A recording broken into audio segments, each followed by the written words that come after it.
In Jujutsukaisen, we get to see various fights and matchups and hype moments where a majority of characters get somewhat a spotlight or a highlight moment. In the Hidden Inventory arc, Toji's highlight is him taking down Gojo with such finesse, and even going a step further, we head into Shibuya arc where he appears and steals the spotlight, killing Dagon with relative ease. But what if Toji had a third return in Culling games? That's what we will be covering today by holding a gauntlet with Culling game players to see if Toji did come back. Could he beat all of them or falter under these new sorcerers that I have handpicked? Stay tuned to find out. The gauntlet that I will be holding will have 10 players I chose to go against Toji in this order. Charles, Kuroshi, Oro, then Ryu and Yuta, topping it off with Akari and Maki, and for the final 3, it would be Kashimo, Yorozu, and lastly Kenjaku are the 10 Culling game players that will be going up against Toji in this video. First, we'll start off with Charles. Charles' curse technique is G War Staff, which allows him to use a long spear with a pen attached to the end. This is used to draw his opponent's blood if he cuts them, which fulfills the condition for ink, allowing him to mark his opponents with a manga panel.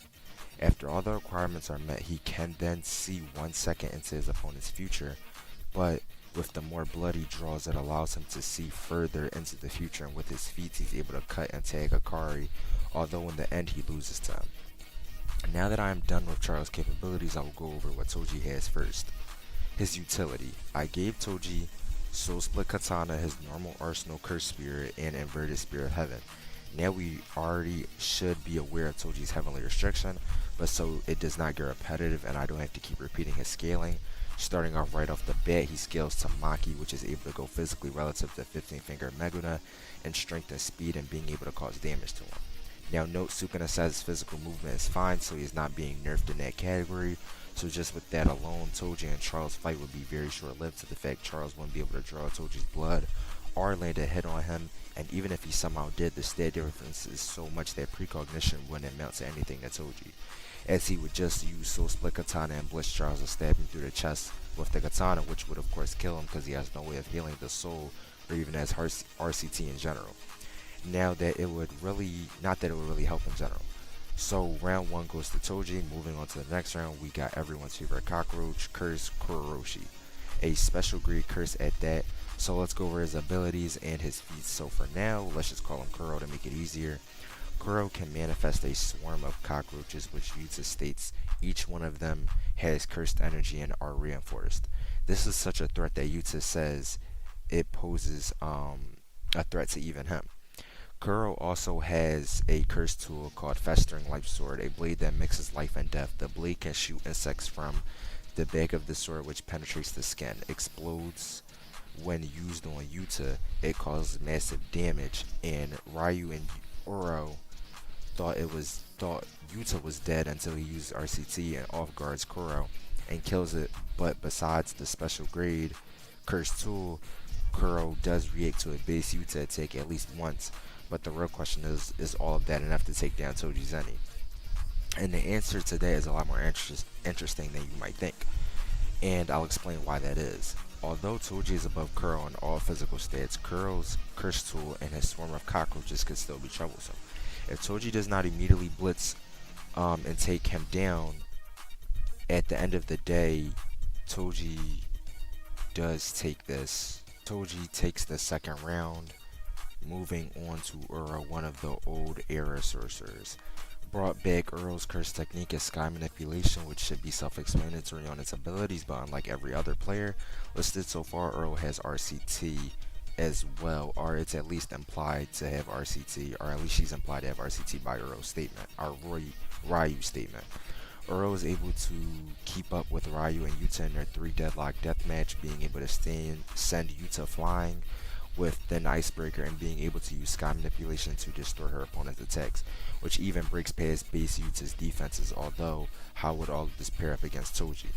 Well, although Uro has such a crazy level of hacks with their sky manipulation, it's unfortunate to say, but Toji would still win with no trouble either. And although Uro does have a domain expansion, we aren't sure what it is or if it even has a short hit.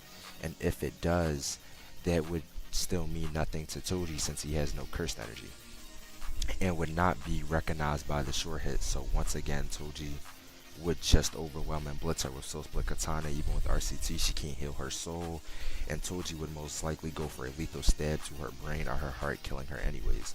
For the next, I will kill two birds in one stone and put Ryu and Yuta against Toji here. Ryu has similar feats to Uro, although he overpowers Rika and Yuta on a few instances, and also has the highest cursed energy output in Culling games.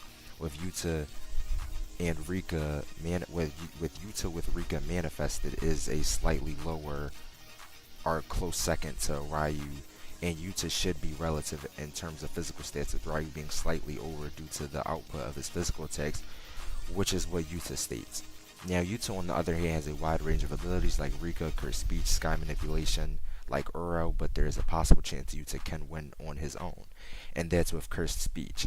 Toji would not be aware he has this, and if Yuta uses it due to Toji having no cursed energy, it would immediately affect Toji and leave him wide open for Yuta to go for the kill or heavily injure him to the point he can not go all out. So I don't think Toji can beat Yuta, although I can't say the same for Ryu, since although his output is the highest in Culling games, Toji is just way faster than him, since 15 Finger Megano was able to blitz him. Toji can also replicate this feat easily, so if they teamed up, they should be able to win, but separately only Yuta wins. So Toji is now 4 for 1. The next player he will be going up against is Hakari, but I'm going to be real, Hakari is able to get tagged by Charles in his base, so Toji is way above speed by Hakari's base. But what about Jackpot? Hakari being practically unkillable for 4 minutes and 11 seconds would be a problem for Toji if Hakari's physical stats were on his level. Even though Jackpot gives Hakari automatic RCT and infinite cursed energy, his physical stats still would be beneath Toji and 15 Finger Meguna in terms of physical stats. But don't think this makes Hakari weak. His automatic RCT still makes him impossible to kill by normal means, but due to Soul Split Katana, he has no resistance to any attacks against the soul. So this round goes to Toji. Next round is Maki, and this one will be very quick, since they are both equal to each other in physical stats, but Toji has a way higher chance at winning due to his skill, experience, and overall lethality. So I think he has this over Maki due to that slight advantage. Only 3 more rounds to go. And the next player to fight Toji would be Kashimo, as he is relative to Jackpot Hakari when it comes to physical stats. But since he did not use his curse technique in Culling games, I unfortunately cannot give it to him here. So going off of his feats against Hakari, he doesn't truly show much or anything that will put him any higher than how Hakari got done. So it looks like he also gets the Soul Split Katana treatment. Now these last 2 rounds is where it gets a little interesting. Since Yorozu also fights a 15 Finger Sukuna, first let's go over her curse technique, which is called Construction, which allows her to create any substance besides cursed tools. Now going over Yorozu's feat, she is able to destroy Sukuna and Divine Dog. She does not do too much in base, but her insect armor is where it gets interesting. Depending on your interpretation of the feats I'm going to list off, she is able to tag and punch and kick Meguna once her armor is on, which increases her physical stats, but there's also a chance Meguna allowed for her to hit him, and that's to test out Maoraga's adaptation. But one thing is certain, she does have the strength to damage Sukuna, but her speed is what's in question. But for the sake of the video, let's just say the feat is valid, and is this along with her kit enough for her to beat Toji? In this entire gauntlet besides Maki, this is by far the closest matchup since they would be relative in physical stats. But Yorozu is lacking things like she can't get her short hit, and she most likely would not be able to land her perfect spear.